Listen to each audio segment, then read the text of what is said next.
Captain, we have them! We've established Transporter Lock, the Star Trek Discovery podcast. Join Ken and Sabriel each week as they explore strange new episodes, seek out new plots and new characters, and boldly go where no podcast has gone before.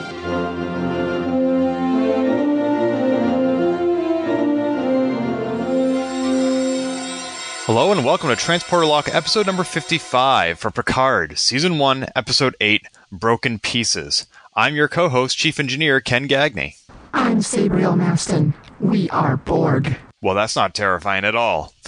And joining us on the show this week, we have a longtime Star Trek fan, Transporter Lock listener, and podcasting veteran, Vice Admiral Charlene Schmidt. Hello, how are you all? Good, how are you? Fantastic. I'm doing okay. I'm trying to stay as coronavirus free as possible, with LA being one of the hardest hit at the moment. Yeah, I can hear that. I'm in Chicago and things are a little scary right now. How are you doing, Bree? Oh, I'm up here in North Dakota there, and we don't have much going on here. Oh, yeah, don't you know? Oh, gosh. Yet. I need to work on my Fargo accent, apparently. I'm the only one here who doesn't have one. Yeah, Shar used to live up here with me in Fargo. What? That's right. Yes, we used to do Voyager marathons from time to time when I lived What? there. Yes.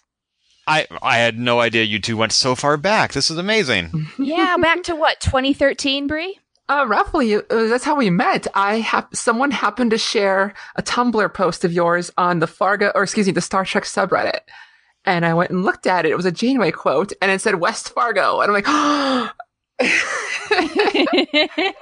Yeah, and then lo and behold, we met up for coffee shortly after that, and then bam, friendship was made. Yeah. But you're no longer in Fargo. You're in L.A. Yes, I am, strange as that is. We decided to move from the tundra to the desert, spend a summer in Phoenix, and then ultimately landed in L.A. Life is weird. Life is many things, including weird. So tell me a little bit about your life with Trek. How long have you been a Trekkie? What's your favorite series? Okay, well, I've been a Star Trek fan pretty much as long as I've been alive. Pretty much, I would say 6 was the marker. That was the year that TNG premiered. My dad, in anticipation of that, was watching original series reruns. And just because he was watching it, I kind of watched it. And I thought, oh, that's kind of cool. They're out in space. And I thought it was awesome that Uhura was the one woman on the bridge. I thought she was cool. And even though I didn't understand Star Trek fully at that age, I liked it for what it was, enough to keep watching it. And then it's been so much fun as I'm getting older, going back and reliving these things that I thought I knew and seeing entirely new elements of it over and over again. That's kind of the beauty of Star Trek, is you constantly get to evolve what you kind of attach to. Yeah, like how many times I've watched something as I'm older, have new perspectives on life. And Definitely. things change. Very much. So I've pretty much had Star Trek in my life, my whole life. I mean, that's what got me through adolescence, for crying out loud. And mainly thanks to Voyager, which I would probably say is my favorite series. Although Picard is up there. I'm really enjoying this, spoiler alert. So it's good times. Yeah, Captain Janeway is my homegirl. I love her to pieces. Wow. No, I liked Voyager a lot more than a lot of the critics say, but even I will admit that very few people will rank it among their favorite series. It's my endearing favorite. I love it for all that it is, warts and all, blizzard babies and all. I don't care. I recognize that it might not be the objective best Star Trek series. Don't care. Don't care. It just had that perfect timing in my life to where I attached to it, and it was everything I needed it to be. You've also been a part of a couple podcasts around it. And other things. Yeah, indeed. Yeah, I've been podcasting for a long freaking time. Yeah, I did a Voyager podcast for several years called To the Journey on Trek FM. It's currently, it's still going, but with different hosts. And then I co-hosted Punch It with the same co-host I did To the Journey with, Tristan Riddell. We did that for 3.5 years, and we just really recently pulled the plug on it because we want to do other projects, which have yet to be named, but we're working on it. Well, that's very exciting, and I'm glad that you're able to return to the podcasting realm temporarily to join us for Transporter Lock. Well, thanks so much for having me. This is a lot of fun. We've been trying to get this going for a little while now, and so it's good to finally be here with you guys. I love Transporter Lock. You guys are really good at what you do. So I'm excited to be talking some Picard with you, especially this episode. So much is happening. Oh my gosh. How long have you guys got? Yeah, this was a dense episode. It feels like all the threads are tying together. All the questions are being answered. And it's almost like a bottleneck where all 8 episodes led into this. And now this leads into the last 2 episodes. It's like it's narrowing and now it's going to widen again. I don't know if all the questions got answered, because it certainly raised some new ones. But we did get a lot of exposition in this one. Yeah, like if you're a long time listener, you usually used to do TLDRs, and like we decided not to do one for this one, but today I guess I'll do a quick one. We got a bunch of answers. There you go. That's good. Good. Thanks, Bree. No problem. And this has been Transporter Lock. Thank you for tuning in. Well, I would like to start 14 years ago, where everything begins, and we finally learn what it is the Zhat Vash are all about with the admonition on the Grief Planet. Wow. Yes, finally. Finally, we get a little more, just because the Romulans being the mysterious beasts that they are, we finally get what's really freaking going on, and especially with, oh God, what is her name? I'm blanking out now. This is what happens when you Narissa? podcast. Narissa, thank you. Yeah. Really understanding kind of her role in all of this, because that's been murky. Yeah, other than her wanting to make out with her brother. Yeah, gosh. The incestuous vibes are not working for me. I really kind of hope we just can move on from that. Please. They're on different ships now, so less of that. But yeah, we finally got some answers, and how Ramda ties into this as well. Her aunt, it turns out. Yes, and and whatnot. Yeah, so Narissa and her aunt and O were all in the Zhat Vash, all at the admonition, and as were many other Romulans, all women. Are the Zhat Vash exclusively women? No, because at least identified, who knows. But in the first fight, the guards, or the people who attacked Daj, some of them were men. Yeah. I was wondering if they were actual Zhat Vash or if they were just like Tal Shiar foot soldiers. It's possible. Because it seemed very deliberate that all the people in that round of the admonition were women. Last week, we got a little hint that, about this week. I was thinking, Narissa, when she was fighting Elnor, mentioned something about the Zhat Vash and, Kawat Muat. Or I think it's pronounced Kawat Muat. She mentioned, like, this is not how you're supposed to fight, and she recognized him right away, so there's a connection there, too. Yeah, what's that about?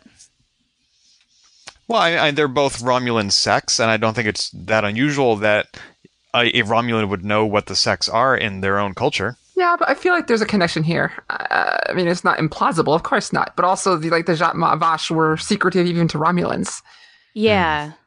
I don't know, maybe there's more to that, or maybe we're reading too far into it. Who knows at this point? Yeah. I find it interesting that the Zhat Vash are putting so much faith in this historical record they found that is, by their own admission, hundreds of millennia old. I mean, there's no factual evidence to support anything that they saw in this mind meld experience. To them, the facts is getting memories implanted into you, I guess. I mean, it almost seems like a form of brainwashing where they can't deny it. It's in their head, and so they have to act on it. Maybe so. I mean, it certainly seems traumatic, their vision of what's happening. Yeah, I put out another warning this week, because I watched this right away on Thursday, and, like, there are some graphic images again here. This time of Romulan, or Vulcan, I guess, possibly. They're ripping part of their face off. Yeah. Yeah, there's self-mutilation, self-harm, there's suicide. It is very demonstrative of just how powerful these visions are, and I guess that's what they were trying to prove to us, but man, some trigger warnings would be nice. It really would be. I don't care personally that they're going there, that's fine, but a little bit of warning would be nice, just in case. Mm-hmm. So if the Zhat Vash have been around for so long, and even Rafi mentions in her recap that, 30 years ago, Noonien Soon produces Data, how come we never saw the Tal Shiar or the Zhat Vash make a move against Data's life? We don't know that we didn't. There Maybe. was an episode of TNG where a Romulan woman, like an ambassador, was on the Enterprise. Data's Day. Yeah, maybe she was related to that. I didn't think about that. Maybe. Or maybe they just didn't see him as a threat. Maybe he was just a little too primitive. He didn't cross the threshold. Yeah, I guess. That's the only thing my brain did. And there were some conflicting messages here that I hope you can help me understand, where they said that previously, like hundreds of millennia ago, synthetic life was created and it evolved and it did not go well, which to me implies the synthetic life created some sort of an uprising. But then there was also the implication that similar to Zephram Cochrane, when you create a certain kind of synthetic life, somebody shows up and it's not good. So is the threat the synthetic life, or is the threat the people who show up? That's a very good question, isn't it? Is it chicken or egg? They alluded to when they were having little confabs, like when Earth did their warp, the or the Vulcans showed up. Yeah. And it changed everything. And so maybe, to me, they alluded to a higher or another being you don't want to see in this case. Right. But that's what I'm trying to figure out, is I feel like they've said both things in this episode. That is the synthetic life the threat, or is it what it causes to show up? Maybe it's both.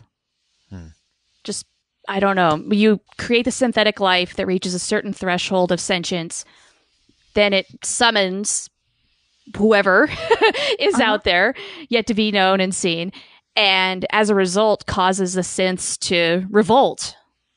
Maybe? Speaking of revolt, why did the Zhat Vash wait? I mean, I can understand why they used Mars to create this ban. That makes perfect sense to me. But why did they have to wait until doing so would also cripple the rescue of their own people? It might have been just poor timing. It took that long for Commodore O to get to where she needs to be. Possibly. It strikes me also that the Zhat Vash don't necessarily care so much about their own people as long as the ends justify the means in terms of reaching their own goals. Yeah. I mean, I would definitely agree with that. Even Narissa, I think she said trillions of lives are at stake. So what's a few billion Romulans? That's Right? true.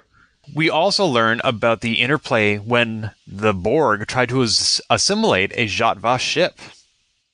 Yeah, apparently, they had a little Ramda, and what happened on admonition, caused the collective to sever the ship from the collective, much like when Hugh brought individuality back to them. They just cut it off.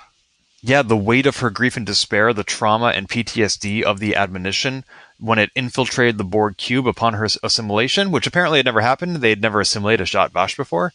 It was just so weighty that the whole ship started to suffer a critical failure, which never occurred to me that, yeah, you assimilate all the knowledge and information that an individual has into the collective, but you also assimilate their memories, their trauma. And I wouldn't even think that the Borg would have the capacity to be crippled by something like that.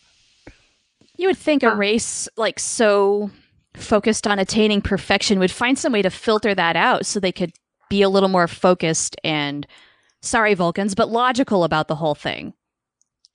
Maybe it's one of those things where they cut it off now and they can just sit there for a while we think about this. And if we're in the area, we'll recollect them once we figured out how to turn this off.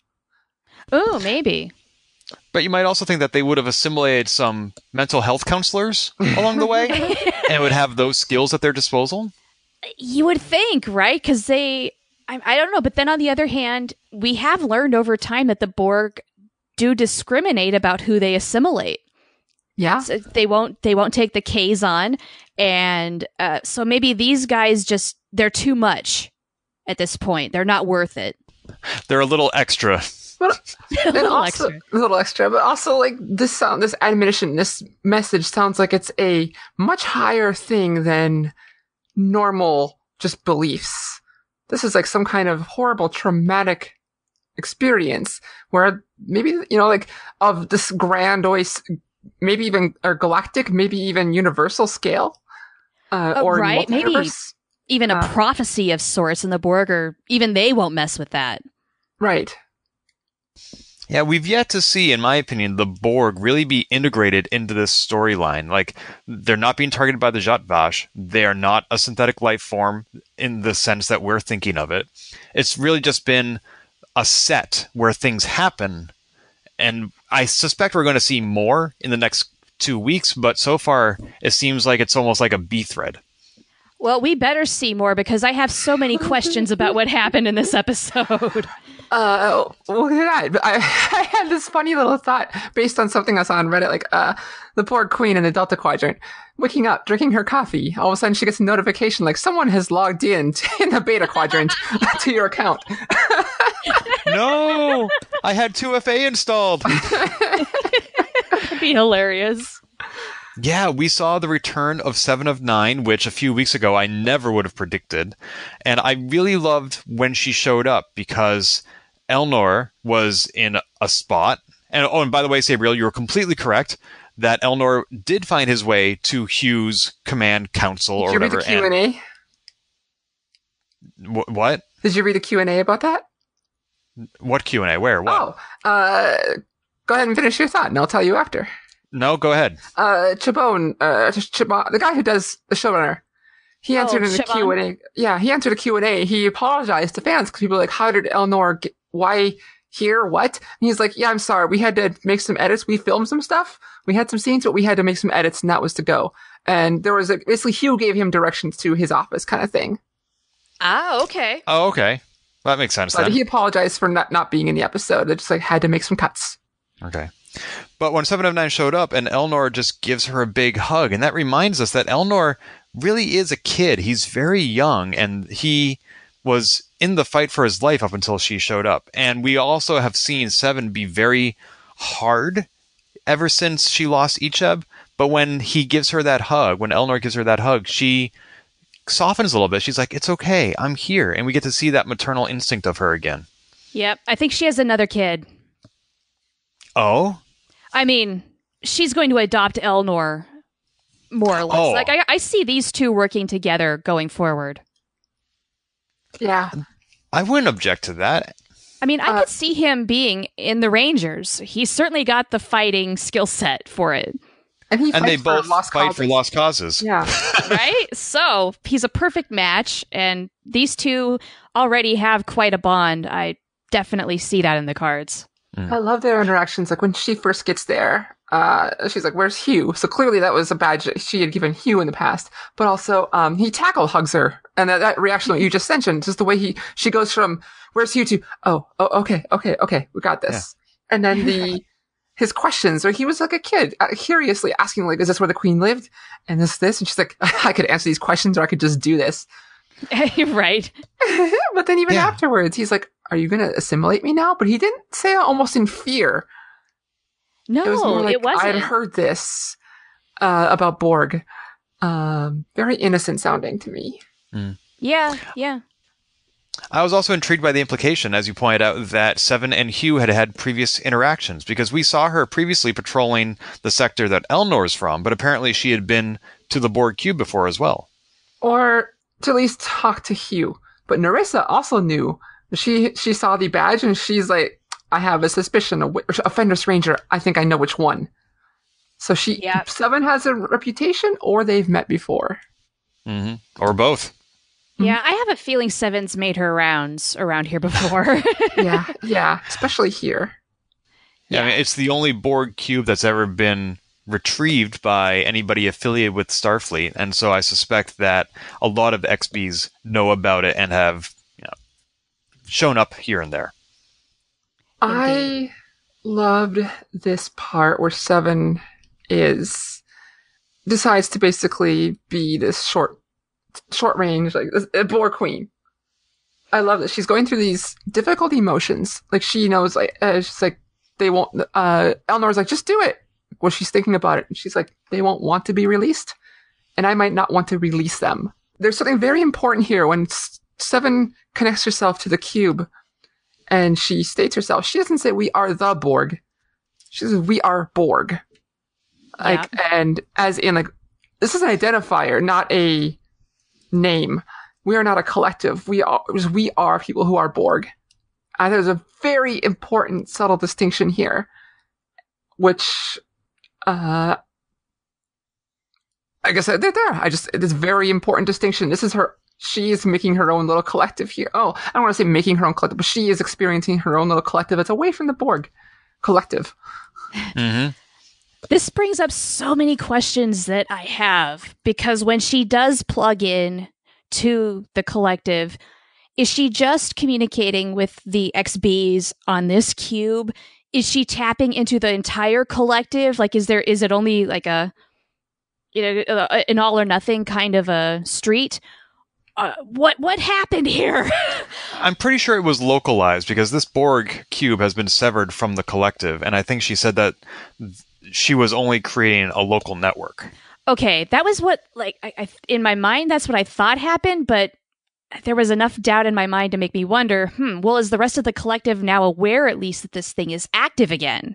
Well, that's part of my little joke there about the Borg Queen. Notice someone logged into your account. Yeah. They could take it on to, if every story writer in the future wants to, probably run with that. Like, they opened up a new branch of potential storylines, assuming the Borg are even a thing anymore. Right? We like don't Kaylee even are. know. Yeah. Because they destroyed the transwarp, at least parts of the transwarp conduit in Endgame at the end of Voyager. So how much has that crippled the Borg, generally speaking? Yeah. I was surprised. Well, no. I can understand why Seven did this. She was hesitant to do so until she saw that the Borg that were in stasis, their lives were being threatened. She sees those as her brethren or children, and she wanted to do anything to protect them, even if it meant becoming a queen. And yet, the last time she made her own little collective didn't go so well in the Voyager episode Survival Instinct, with 2 of 9, 3 of 9, and 4 of 9. Yeah. Well, maybe hence some of that hesitation and just knowing the risk. And then that brings up the other questions I have, which is, what did this do to Seven? And I really hope they explore that in the last 2 episodes we're going to get. They kind of did something like this a few weeks ago, too, where they hint at something, we touch it barely, and then like an episode or 2 later, we fill in everything. And like, here, when Eleanor asks, like, are you going to assimilate me now? She doesn't answer, but then in the Borg voice, she says, Annika still has work to do. Who or what was saying that? I felt like it was very important that she said Annika, not Seven. Yeah. Oh, interesting. Why do you think that is, Char? I don't know. But I don't know, it gave me a little chill. Just because Seven doesn't really acknowledge Annika. She is Seven. She's worked very hard to be Seven. And so, what is really going on here? The last time we heard Annika was with her former lover. We know who you mean, on Free Cloud. Free Cloud. Yeah. And that was a very vulnerable moment. Or reflected a time in her past when she was being vulnerable. So is it an emotional vulnerability that she expresses that? She refers to herself as Annika in those moments only? Potential. Or something like that. But I just, the collective, or this new collective, I don't want to say, we'll just say the Artifact Collective. How about that? That works. Like I said, how it ties into, she says we are Borg instead of we are the Borg, stating their identity. And here, Seven is still very much an individual, even if she was temporarily their queen. I think calling her Annika might be some kind of reflection of that. Yeah. And it also might be the collective saying that the value that she is going to bring from here on out is not in her role as a Borg queen or even as a Borg. It is as a human. You know, she bridges that gap very well between the two cultures. And she needs to perhaps reclaim some of that humanity that she said that she's fighting for every day. True. Yeah. Part of this makes you wonder how much the Romulans don't know that Borg can survive in space. Right? In that Q&A, I mentioned Chabon? Michael Chabon. Chabon. Okay. Yeah. People asked him, mention this, and he said something like, well, I think some of the initials, basically the way some of the Borg were pulled out of their alcoves, that probably killed some. But the way he worded it made me think there are plenty just waiting out in space, waiting to be either beam back or tractor locked back into there, or tractor beam back. Right, because we saw them all just walking along the Enterprise dish in Star Trek First Contact without any sort of spacesuit, and they were absolutely fine. Yeah, right. Like, when the doors opened, Queen 7 yelled out, "No!" But then after the Romulans left and they captured Narissa, which is a great scene, she seemed much calmer, and like, we are in control of the cube. There was not many left on that ship, but I feel like she's going to be reclaiming a bunch of the people who are in space. Well, we didn't see many life signs on that digital display of hers, but at the same time, if she was in control of the cube, why didn't she just close the airlock? It's possible there was some kind of override. I mean, it has to be. She was busy doing too much else. Yeah. Or maybe getting used to the interface. She's never been queen before, as far as we know. Oh, that's true. I mean, that could be totally overwhelming and traumatic. It's like when I have to jump to an Apple UI, and it still takes me a minute to figure things out, even if I know how it works. Yeah. One little side note I want to mention is I loved the special effect where as Seven is kind of setting up, getting ready to become the queen, she has like almost that Rubik's Cube kind of twisty hand motion, and the special effects that went along with that. That was super cool, and I imagine it was really hard to do. For all these holographic displays. Yeah. Like, that'd be weird. Like, okay, you just put your hands in the air, pretend you're tugging on this. Or moving this. I really want to see some behind the scenes footage about how they're making this work for the actors, because it's so good and fluid. I mean, it looks like it's really there, but we know it's not. It's funny you should mention that. My second viewing here in this episode, I watched her eyes during this moment where she's got this thing between the camera and her. Uh-huh.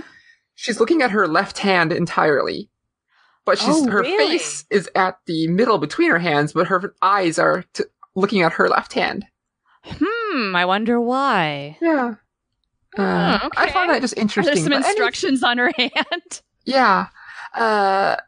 I find like those moments always interesting. Like how many times where actors have to look at a green screen to talk? Like if you look, sometimes they have it, the set will have a ball on a stick and say, "Here's the monster that you're looking at," just so that everyone's looking at the right direction. So I'm wondering how holographic displays work in that. Yeah. Well, I remember an interview with Harry Kim where he said that he had his own little gestures for each action he had to make at his tactical console. So when the captain said, "Shields up," he's like, "Oh, that's when I draw a Christmas tree." Yeah. So maybe Jerry Ryan has something similar. She's like, "Wait, what am I doing now? Oh yeah, I draw a little kitty in space, and then I make a smiley face, and yeah, that's right."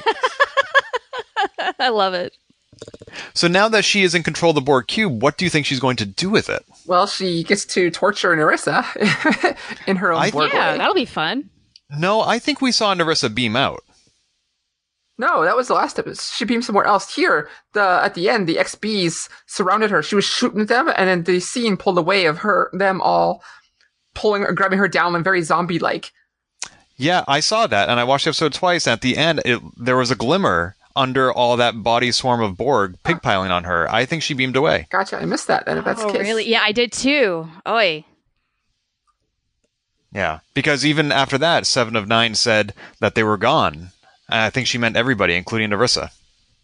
Okay, I thought maybe Narissa was just going to get smothered by the Borg and decimated. Like, even at the beginning of the episode, she was like, I would have made a better drone than you, Ramda. Which is a weird thing to be competitive about. Right?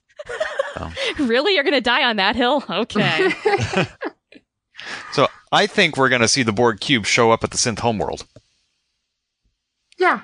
Oh, it seems that's where everything is leading, right? I think everything is going that way. The Romulans are there. Like, they all evacuated the Borg cube, and Narissa's all telling like her her Centurion like what's going to happen as he gets killed.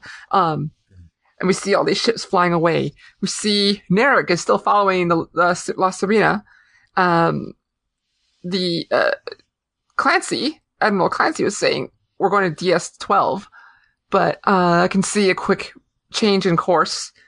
I think everything's going to head. Oh, yeah. And I bet you Riker will show up there too.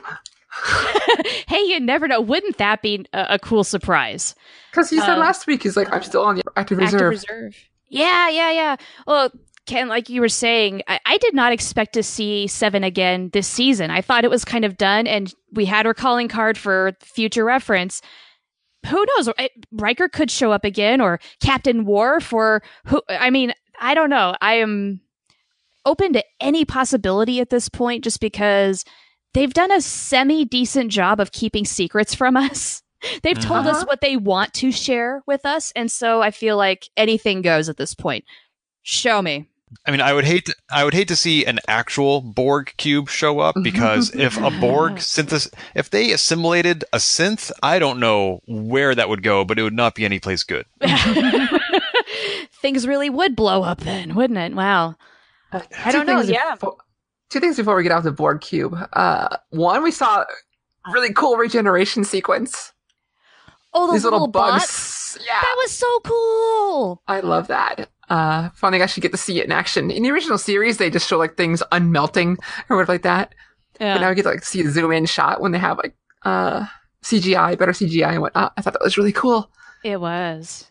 But the other thing I want to mention is Seven's connection with Icheb. I can see her being influenced by Janeway and Janeway's mother-like matronly relationship with Seven.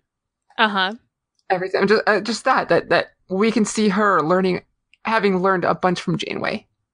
Heck yeah, which is super cool. It's very much a parenting kind of relationship where I think in Voyager we all kind of wondered, is Janeway going to make any progress with Seven whatsoever? Hey, guess what? Turns out she was absorbing some things. Yeah. It's like the actors may not have gotten along the best, but their characters, I think, they did a great job in acting and over the seasons and showing that relationship. Just like how we finally saw Soji and Jurati meet this week, I would love to see Soji and Seven meet, because they're both trying to claim or reclaim their humanity after being something less natural. Yeah, that would be a very interesting conversation, wouldn't it? Well, that's a good segue into the next bit. One of the earlier opening scenes is Soji and Picard talking. Oh, this warmed my black little heart. How about you guys? It was wonderful. This is exactly what Kestra was telling her last episode. It's like, you could have Picard if you want. And so she's taking the time to get to know a little bit about him and Data. Yeah. Oh, it was so touching. As I was watching it, I didn't realize just how much it was going to impact. But one of the biggest takeaways I got out of this that's resonated in my mind is this whole scene and just how well it's done. And this needed to happen for these characters. They really, at this point, did need to solidify some relationship. And so I love that they bonded over Data. Yeah. Soji asks Picard if he loved Data. Jean-Luc hesitates a moment, but basically his answer is, I suppose so, in my way. After a little bit more talking, Soji just blurts out, like, he loved you. Yeah. It's basically, because Picard had mentioned, like, well, he didn't experience emotions the same way. So she says, he loved you, talking about Data. And kind of the unsaid part is in his way, mirroring back what Jean-Luc just said. Yeah. Yeah. Why do you think Picard hesitated to say that he loved Data? I mean, I know he has difficulty expressing his emotions. We saw him get a little better about that at the end of All Good Things, but he has spoken so highly of Data for so long in this episode about a dear friend who he misses 30 years, and now he seems hesitant to say, of course I loved him. This is Jean-Luc Picard. He's not good at getting emotionally vulnerable. He even says, like, here, basically, he's bad at sharing his emotions. He said that a few times over the course of this series. It reminds me a little bit of earlier Picard, in a way, where he's a little bit cut off. I mean, he's almost regressed just a little bit in that sense. So, yeah, time and time again, he's bad with emotions. It took him to the last episode of the show, or TNG, to finally play poker with his crewmates as friends. Right. It takes a lot to get him there, and then any little step backward is a big step for him. Still, though, I'm surprised that not only, he has trouble expressing emotions, but he couldn't even say definitively that Data loved him, and yet Data gave his very life to save his captain. That is the ultimate expression of love, and he didn't even seem to recognize it. I don't know if he didn't recognize it. It's just he also knew Data, and he didn't have emotions, at least in the same way as people did. You know, like when you're working with androids, it's a very different thing. Like, you don't know how much of it is his circuits aligned in a way that made him feel close to him. I kind of feel like as an audience, the writers wanted us to just be screaming at the TV saying, yes, of course, Data loved you, you fool. I would agree with that. It does seem odd that, and this is something that goes way back to the TNG movies, this is not new, but we're kind of just pretending the emotion chip never existed. Well, even with the emotion chip, you don't know how much of it is subroutines and whatnot. Exactly. Like, I think it got him closer, but just how much of that was just programming and how much of it was real, actual emotion. We never really got a definitive answer on that. No, and even Soji's kind of feeling that right now. Like, is anything she's feeling real? Mm-hmm. Yeah, well, her world has been turned upside down so many times through the course of this whole thing. In the last day or two, in world. Right, yeah. I find it very interesting. She mentioned how now that she's tapped into just a little bit of her repressed memories, she's learning so much more. She can access that much more. Well, what does she know now? And where is she getting it from? I mean, one thing that Data never had was wireless communication. He had to physically plug a port into his head anytime he wanted to download something. But it seems like Soji is just osmotically soaking up everything she was around on the Borg cube. She's a Wi-Fi hotspot. Very convenient. We also don't know how many times maybe she... those times she was sleeping, maybe she had equivalent experiences where she was just soaking up all the Borg information while she could, but wasn't conscious for it. That's a thought. Maybe Mom AI was entering her into a download mode. Yeah. Maybe. You know, there's one other thing Picard did in this episode that both surprised and disappointed me, and that was that he laid all his cards on the table for Admiral Clancy. Because he did this once before, and it made its way back to Commodore O, and even Rafi said, I don't remember you being so loose-lipped, Picard. So I would think that Picard would have learned by this point in the season that he really can't trust Starfleet. I mean, yes or no, maybe he still believes in them. Now he had evidence proving his point to Clancy. And he even said, like, last episode in this or beginning of this episode, like, we have to go to Starfleet. Like, this is bigger than us now. We basically, who else are they going to get? And I actually wrote this down too. He still sees himself as Starfleet. When he's talking to Rios at the end of the episode, he doesn't say Starfleet failed you. He said, or things like that. He says, we betrayed Vandermeer, his former captain. We gave away to fear. He doesn't say Starfleet did that. He still sees himself as Starfleet. Point. Even if they don't always hold up to what he thinks is right. He is still Starfleet to himself. And that's because he doesn't see Starfleet as Starfleet. You know, Picard represents what Starfleet should be. And what... Yeah, I agree. At least their actions is not Starfleet. But I think he's in their core, they're still there. Yeah. We also saw a lot of interactions this week with Rafi and with the various versions of Rios. This was so great. Like first she's trying to find Chris Rios, and she sits in the chair and she thinks she's talking to him, and then she's talking to she turns out she's the hologram's talking back, and then she's like, oh Jesus Christ. Like when she realizes she's talking to a hologram. The navigation hologram. And that one was so much fun. He's just oh my gosh, so happy. Yeah, he's so much fun. And just getting them all together in one room, pretty much trying to stage an intervention of sorts with a bunch of holograms, was definitely the more comical part of this whole thing. It was so great just seeing the different incarnations, just to show just how much talent this actor has.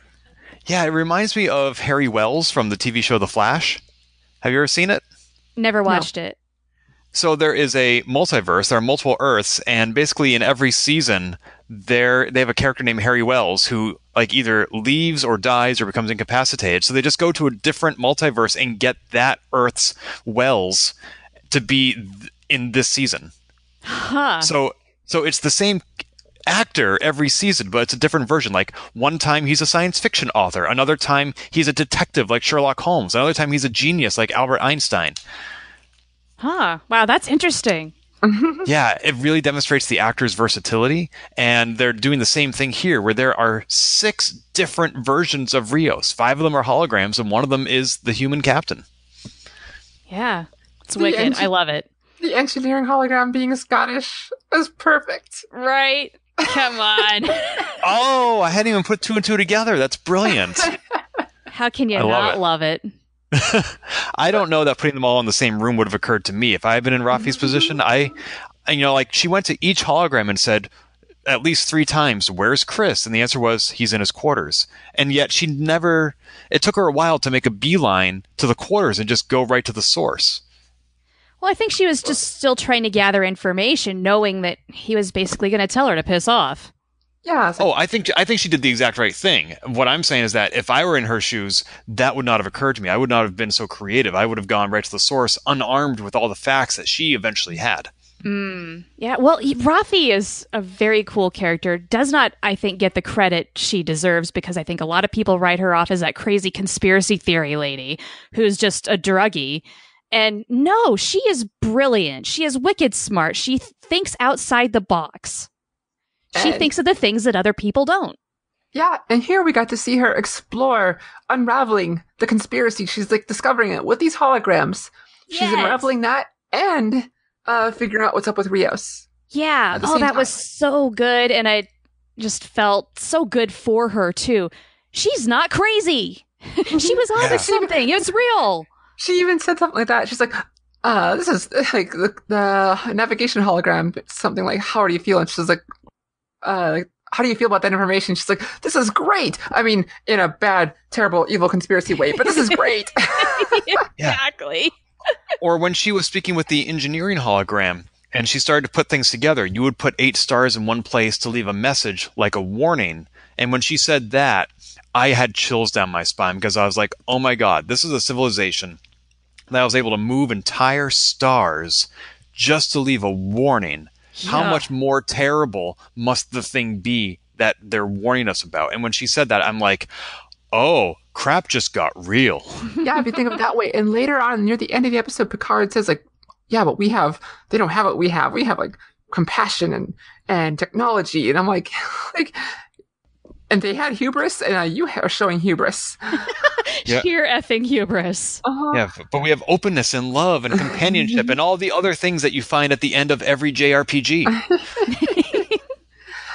This warning of the Conclave of 8, which turns out to be stars. Maybe there's more deeper meaning elsewhere, but at least stars as the first part made me think of in Japan after the tsunami that hit in 2011. There were articles about these markers that have been left up on the hills behind town as warnings to future generations of how high the water can get. Oh, and wow. This warning was ignored, of course, by younger people, built the whole entire towns in low areas. But the fact that these older civilizations, these older versions of themselves left these warning messages, and now they're not being heeded again. It just reminded me of that situation, and now it's happening here in Star Trek too. It just goes to show human nature. We just do not learn from history, do we? Mm-mm. Apparently galactic nature. Yeah, indeed. See, but also these 8 stars are so hidden that Starfleet has no idea about them. Which makes me wonder, where are they? Yeah, it's impressive that you can have such a rare astronomical configuration, and yet so few people have discovered it. Yeah. That, and I always answer, space is really big. You may think the walk to the chemist is a long way, but space is very, very big. Well, like Girardi said, that's why they call it space, because there's so much of it, and it's so empty. Yes. And did you guys watch the preview for the next episode? No, stop. Okay, not saying a word. But it's really weird that Tuvok is now in control of the Borg Collective. Well, he does what he does. He was assimilated once. Yeah, so. And the Vaadwaur. What? But let's talk more about Rios, because Rafi was gathering all these facts, but finally she sits down with him, and we, as an audience, along with Rafi, learn a lot about Rios's past. Yes, he is one broken soul. The poor guy. My heart broke for him. Yeah, I can see how he takes responsibility for what happened when he shouldn't. And is to see, when he pulled that photo out, the first thing I thought when I saw it was, oh, it's his dad. Not because they looked similar, but because of the familiarity and camaraderie that you see. Like, you would never see a photo of Picard and Riker so physically intimate like that, not before last week's episode. Right. No, they obviously had a very close, important relationship, and then what went down. Just like what you said, how could it not have totally broken him down, knowing that he did what he had to do and takes full responsibility, even though he probably shouldn't. Yeah. But and especially since he did see him as a father figure, and to lose him so suddenly and tragically, I would not have been able to stay in Starfleet either. Right. And all this time, he's trying to figure out basically the meaning of life. He's researching existentialism. The books that he's got, I wrote down the titles. Like, he's got The Stranger, Death in the Afternoon, Casebook on Existentialism, Fear and Trembling, The Sickness Unto Death, The Rebel, The Tragic Sense of Life, and Sirach and Existentialism. He's so hurt, and he's trying to find some meaning out there after he had to basically tell the world that his captain killed himself for no reason, a man that he loved very much. Well, just like Rafi putting these 5 holograms in one room, Rios is also trying to put the parts of himself back together. Mm-hmm. Yeah, and meanwhile, she's trying to overcome her own demons. That's something I really appreciate about this show, just generally speaking, is a lot of these characters, in fact, maybe all of them, are broken in some way, and they're trying to put the pieces back together. And this is a very big departure from the quote-unquote perfect form of humanity we see in TNG, and a lot of people have criticized Picard because of that, because it's so dark, and why are people drinking and smoking and doing drugs in the future when haven't we overcome these things? No. Maybe model Starfleet officers have, but you know what? Humanity has been doing this for as long as we've existed. It's not going to go away. The message is about overcoming these obstacles. That is the message of hope. It's not so much that it happens, but what we do after. I feel like... that's not to say that TNG didn't have its own message of hope, that there might be a day when we have collectively overcome these things. Maybe a good majority of people, but I think what Picard does show is that it's not so much about the fact that, drugs are gone. It's, okay, addiction is going to hit somebody at some point. I'm sorry, that's just human nature. But redeeming yourself after the fact, overcoming that is a strength. That is hope. It can happen. It will happen. It's like you're not punished for falling into here like you are in our current times. Yeah. And Picard is the first Star Trek show to not focus on Starfleet, and now we're seeing those people who are living at the edges. Right. Yeah, so people in Starfleet might be living a relatively clean lifestyle in comparison, but that's not to say that all these afflictions, for lack of a better word, go away entirely. Like, I just really can't totally buy that, unfortunately. Sure.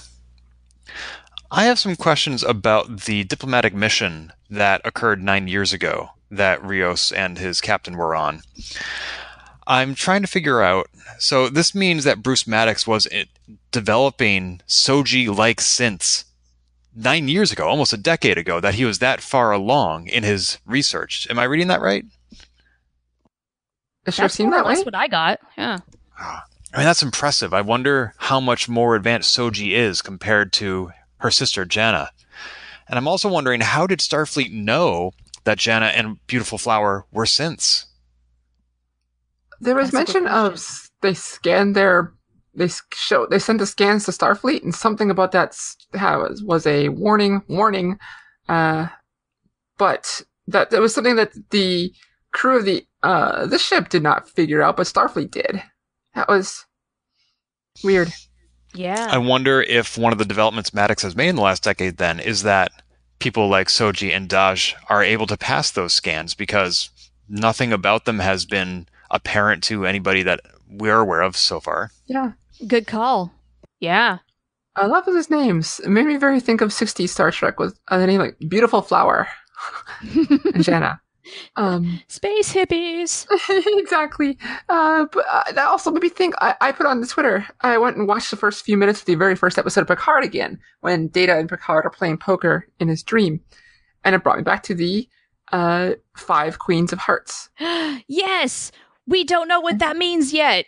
No, and I said back then, and I still say now, like this. Now it clearly shows it. There are more than just Soji and Daj. Now we know that for sure. So are the 5 queens 5 synths? Mm-hmm. Well, we've met or been made aware of at least 4 of them so far. Soji, Daj, Jana, and Beautiful Flower. And also, I don't know if this is relevant, but I wish I had gone back and rewatched the admonition in slow motion and the glimpses of the past they saw, because I thought I saw a synthetic android morphing into Data's face. Yeah, that was definitely there. They were definitely trying for that image. I don't know how the admonition has that, since the admonition was created before Data, but maybe Data is the 5th synth. Got it. It's Battlestar Galactica. Everything that's happened before has happened again. Or The Matrix. This is the 6th reboot. Oh my god. But talk about the first episode. I watched that whole scene again.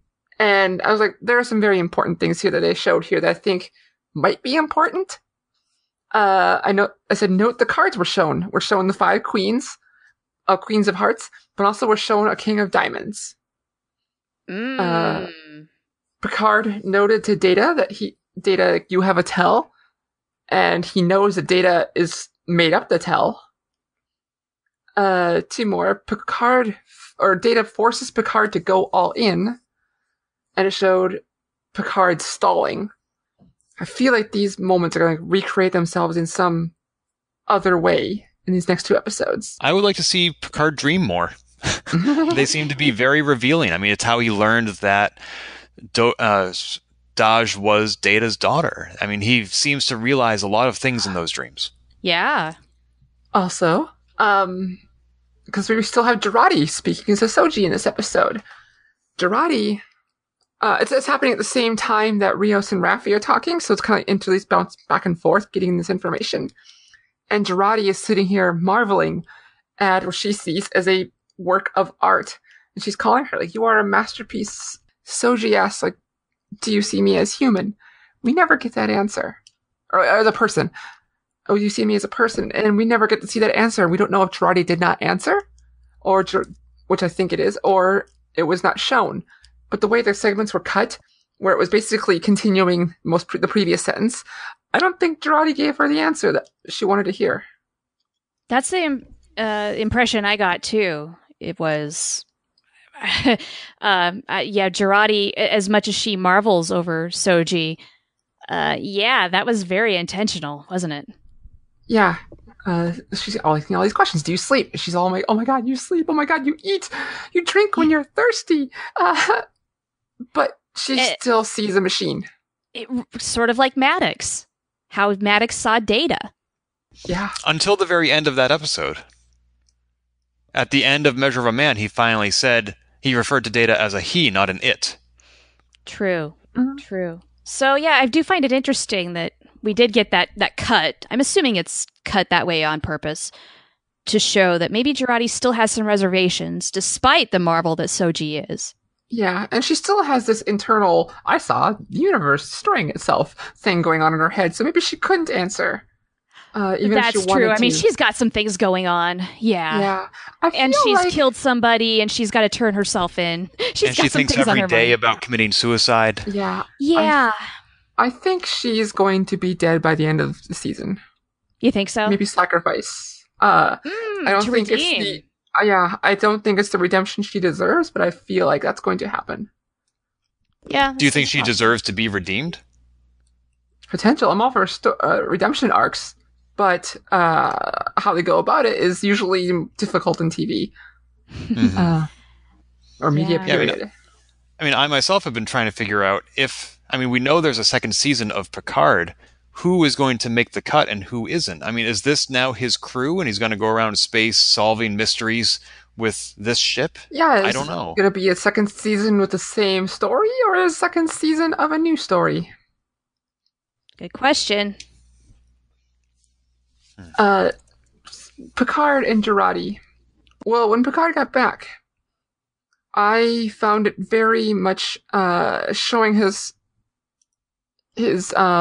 personality or state, where Raffi and the EMH are trying to tell him what Jurati did, and he's in his head, he's trying to defend her in every possible explanation. He's still trying to find the good in her, and I thought that was a cool scene.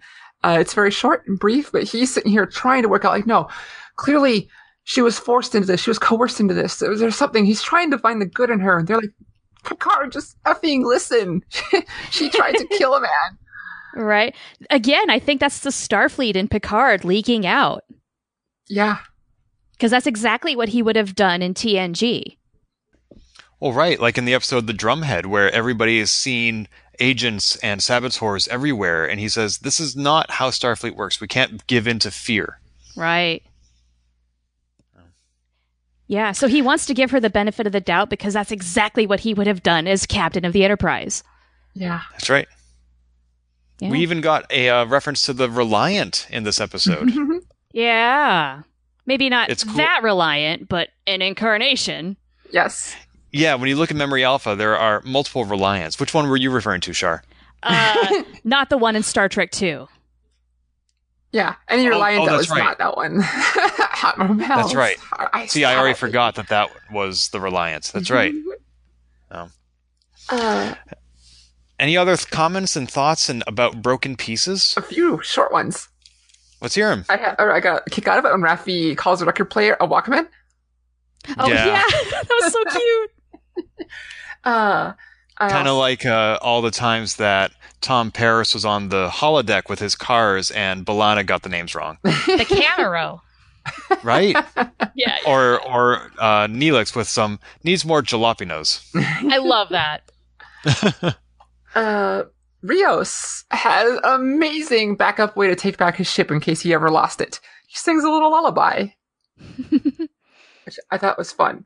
I translated it too with Google Translate. It's a little lullaby about rice pudding and wanting to get married. Well, it says here, rice pudding wants to get married with a widow from the capital. Who knows how to knit? Who knows how to embroider? Let him put the needle in his bell. Huh. Do we know if that's a real lullaby? I don't know. I mean, if you Google search the lyrics, do you get any hits? I can do that while you talk. Okay. One question I had about this episode was, how is Narek still following them if Jurati destroyed the tracking device? He's just that good?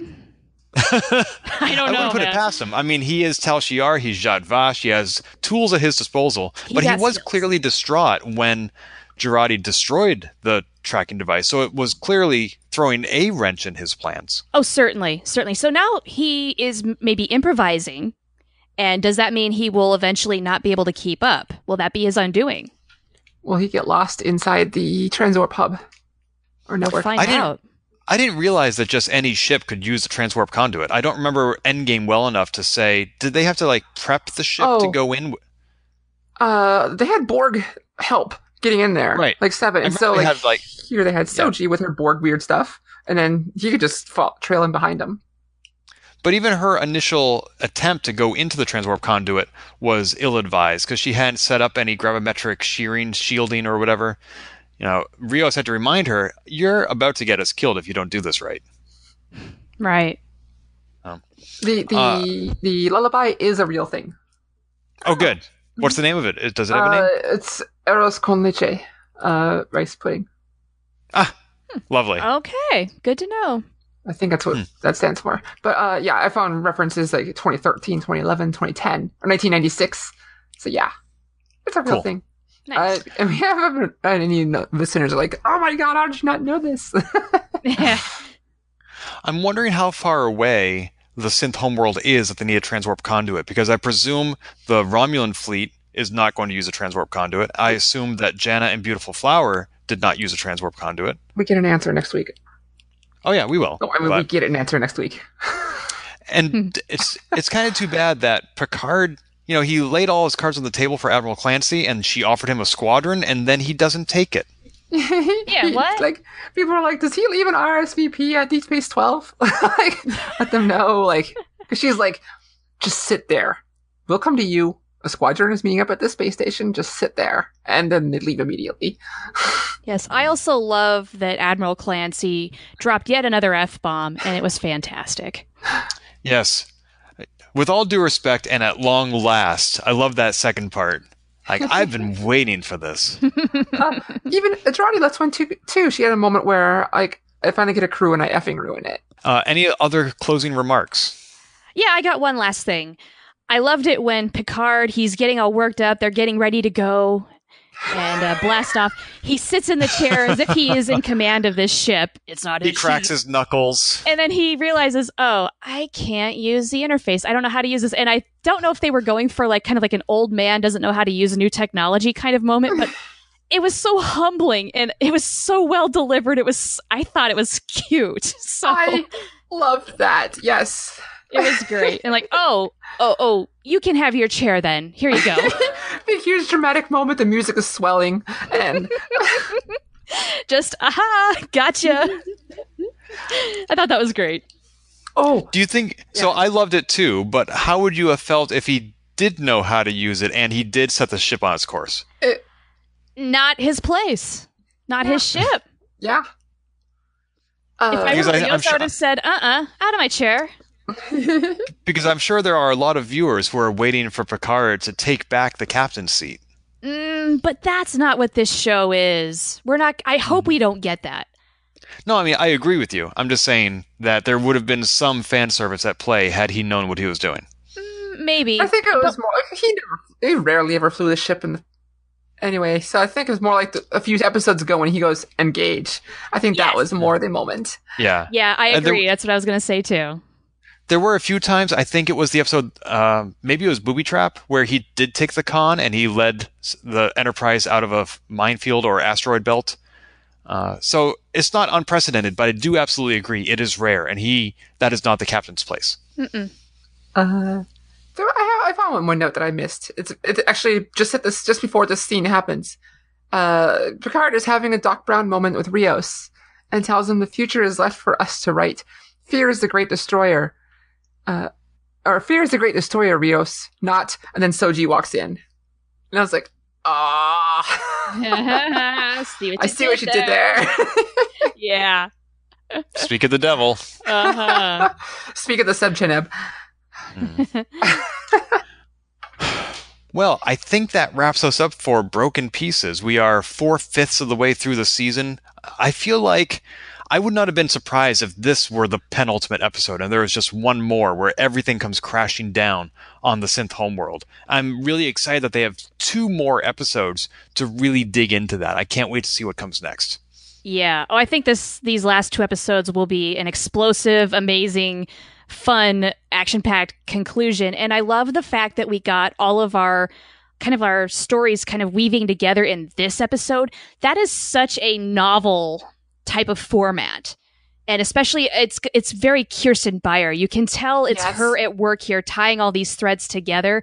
And I have a massive appreciation for her as a writer and as somebody who's working on this show. Her influence is profound in this, working in all the ways that she's not going to get credit for. So I just want to put that out there.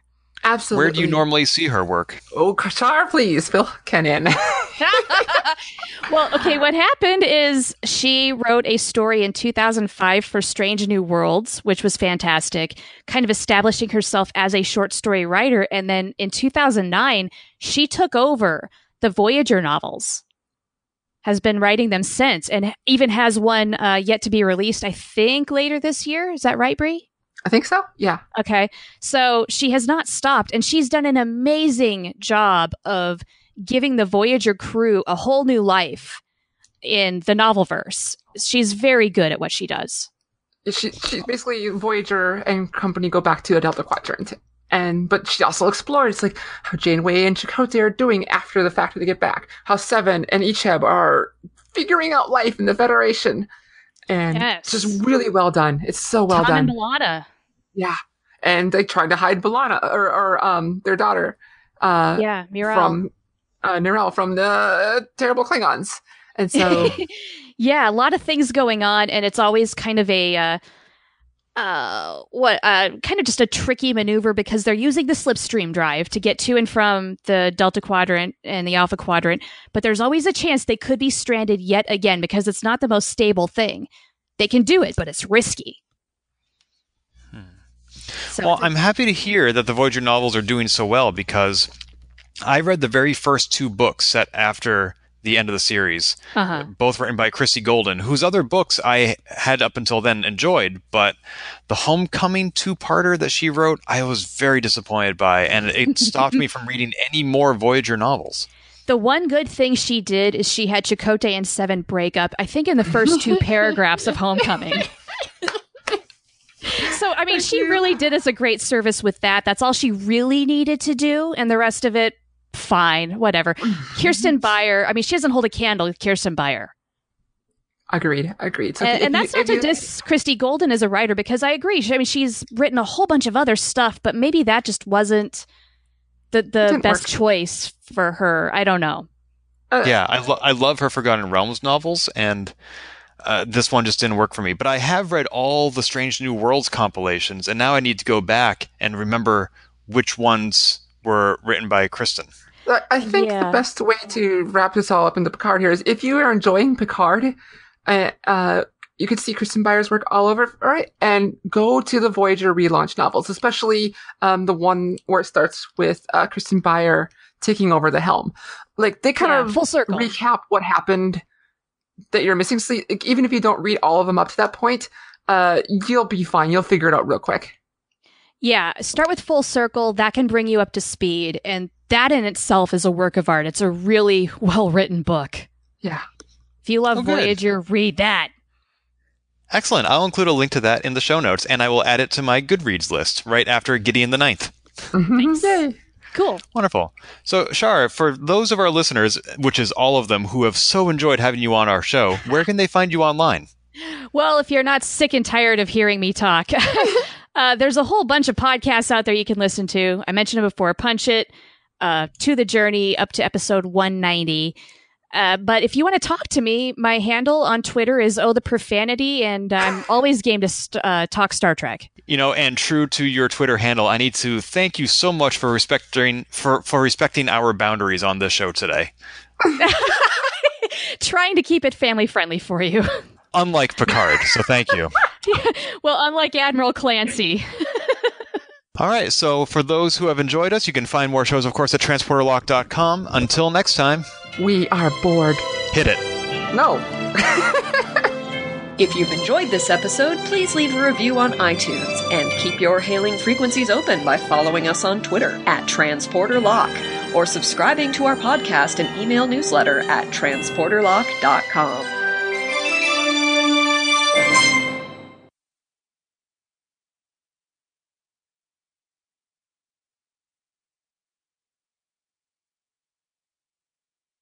I need to pause and ask my roommate to stop vacuuming. Or you can continue talking if you like. I'm just going to be AFK again. Mom, I feel she's like that kid in Galaxy Quest right now. Right? You have no idea the supreme importance. I do not have time to take out the trash. Wasn't that all of us as kids? I think it was.